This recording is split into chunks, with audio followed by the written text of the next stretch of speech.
साथियों, जय भीम जय पेरियार। सतीश बौद्ध आपके बीच में फिर से उपस्थित हुआ है। बड़ी विडंबना वाली स्थिति है यार। मतलब वक्त गुजरता नहीं है, कभी कोई घटना, कभी कोई घटना, कभी कहीं बलात्कार, कहीं कभी अत्याचार, किसी का हत्या किया जाना। क्या हो रहा है यार? ये शोषित पीड़ित दबे कुचले समाज के लोगों को लोगों ने इतना इजीली अप्रोच कर लिया है कि कुछ भी, मतलब हमें मार दो कोई इशू नहीं, बलात्कार कर दो कोई इशू नहीं। What the hell is happening in this country? It's ridiculous actually. यार हम इंसान हैं और इंसानों को इंसान समझना पड़ेगा। इस देश के लोगों को समझना पड़ेगा कि हम भी इंसान हैं, हमारे अंदर भी जान है, हम भी जिंदा रहना चाहते हैं, मान सम्मान और स्वाभिमान के साथ जिंदा रहना चाहते हैं। बट अभी इंद्र मेघवाल की घटना खत्म नहीं हुई, उसके बारे में चर्चा खत्म नहीं हुई, उसकी किलकारियां अभी तक कानों में गूंज रही हैं कि अभी एक और खबर, लखीमपुर खीरी में दो बहनों के साथ ना सिर्फ बलात्कार किया गया बल्कि उनकी हत्या की गई और हत्या करके उन्हें पेड़ पर लटका दिया गया, फांसी लगाकर लटका दिया गया। मतलब कब तक और कहां तक क्या होके रहेगा? मतलब आपको झंझोड़ने के लिए अब और क्या चाहिए? इससे ज्यादा बर्बादी और क्या हो सकती है? समझ नहीं आ रहा क्या? कलेजे में आग नहीं उठती, टीस नहीं उठती? क्या उसी दिन जागोगे जब तुम्हारे खुद के घर में होने लगेगा? तुम्हारे घर में से तुम्हारी बहन बेटियों को निकाल करके उनके ऊपर अत्याचार होने लगेगा? क्या तब जागोगे? तब सड़कों पे आओगे? अरे यार अब तो बहुत हो गया। लेकिन इस घटना में एक अलग बात हुई है, एक अलग बात हुई है। उस अलग बात को जरूर बताना चाहूंगा मैं। मेरे जैसे शोषित पीड़ित दबे कुचले समाज के बारे में चिंता करने वाले लोग, इस शोषित पीड़ित दबे कुचले समाज के नेता लोग सारे के सारे मुसलमानों के पक्ष में बात करते हैं। हमेशा चाहते हैं कि दलित और मुसलमान एक हो जाएं। हमेशा। मैं तो अपने कैडर में यहां तक कहता हूं कि मुसलमानों ने कभी भी दलितों के ऊपर अत्याचार नहीं किया। लेकिन आज सच बोलने से नहीं चूकूंगा मैं। लखीमपुर खीरी में जो अभी दो बहनों का बलात्कार करके पेड़ पे लटकाया गया है, इस घटना को अंजाम देने वाले लोग पता है कौन है?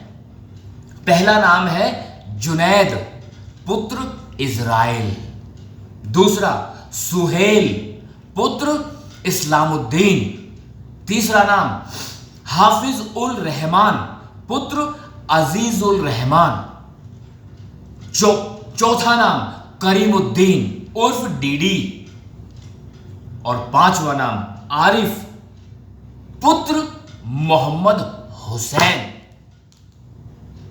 यार मैं मुसलमानों के तमाम नेता, चाहे वो धार्मिक हो चाहे सामाजिक हो, आप सभी से निवेदन कर रहा हूं कि दलित समाज आपके साथ हमेशा खड़ा रहा है। नेता चाहे कुछ भी कर रहा हो, राजनीतिक नेता कुछ भी कर रहा हो, लेकिन मेरे जैसा एक सामाजिक आदमी आपके साथ हमेशा खड़ा रहा है। आपके कंधे से कंधा मिला के काम करने के लिए तैयार रहा है। लेकिन इस घटना ने भ्रम तोड़ दिए हमारे। मैं आपसे निवेदन कर रहा हूं, अपने लड़कों को संभाल लो, अपने समाज के लोगों को समझ दो, अकल दो कि दलितों के खिलाफ ना जाएं। यकीन जानना, जिस दिन आप देखो ना, सरकार ताकत में बैठी है, उसके बावजूद भी मेरे जैसे लोग सरकार को ठोकर पे रखते हैं और उनके अंधविश्वास और पाखंड के धज्जियां उड़ाते घूमते हैं। मेरे जैसे लोग ढेर सारे हैं मेरे समाज में ऐसे लोग। जिस दिन मुसलमानों के अंधविश्वास की धज्जियां उड़ानी शुरू कर दी ना, उस दिन दिमाग ठीक हो जाएंगे तुम्हारे। तुम्हें समझना पड़ेगा, अपने समाज को समझा दो, समाज के लोगों को समझा दो कि दलित आपके हितैषी हैं,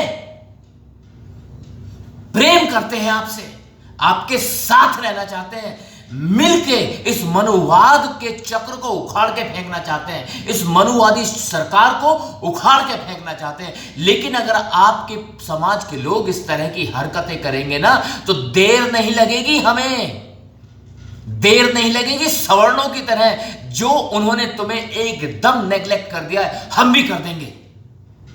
इस बात को दिमाग में बैठा लो। कलेजे में आग पैदा हो रही है, टीस पैदा हो रही है। अभी तक सवर्णों को ठोकर पे रखता था मैं, लेकिन आज की जो घटना हुई है, जो घटना इस तरह से सामने आई है, वो घटना साफ साफ चीख चीख कर, चिल्ला चिल्ला कर कह रही है कि शोषित पीड़ित दबे कुचले समाज के लोगों के खिलाफ तुम भी कम नहीं हो। ये घटना, ये जो ध्यान से सुनना, ये घटना क्या है। दो बहनें थी, एक बहन की उम्र है 15 साल, भाई साहब पॉक्सो बन रहा है। एक बहन की उम्र थी 17 साल, भाई साहब पॉक्सो बन रहा है। 18 साल से कम उम्र है। जो छोटी वाली बहन थी, उसकी जान पहचान प्यार मोहब्बत जुनैद के साथ था। जो बड़ी वाली बेटी थी, उसकी जान पहचान प्यार मोहब्बत सोहेल के साथ थी। ये दोनों लड़कियां तमोलीपुरवा की थी और ये जो बाकी मुसलमान लड़के हैं, ये सारे के सारे लालपुर के थे। अरे मैं ये कह रहा हूं, चलो प्यार मोहब्बत था तो कैसा प्यार था यार। चलो सेक्स कर लिया तुमने, सेक्स करने के बाद उनकी हत्या करने की क्या जरूरत थी। लड़कियों ने केवल इतना ही तो कहा था कि वो तुमसे शादी करना चाहती हैं, तुमने हत्या कर दी। मतलब तुम इतने वहशी दरिंदे हो गए कि उसे कचोटने के बाद उसकी सांसों को भी रोकना तुमने जरूरी समझा। डूब के मर जाओ, डूब के मर जाओ।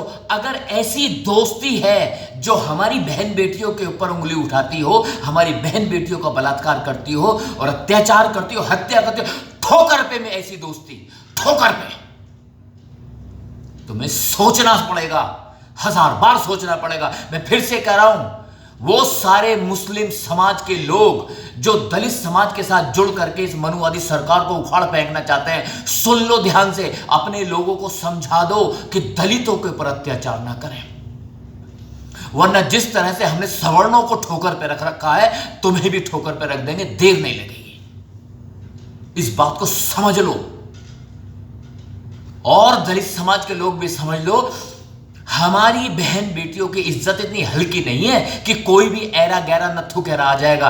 अरे मैंने पिछली वीडियो में भी कहा था, तुम्हारे लठ में जान नहीं है, तुम एकजुट हो ही नहीं सकते।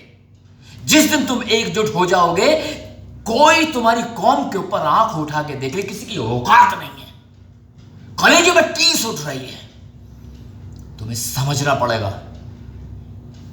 जय भीम, जय पेरियार।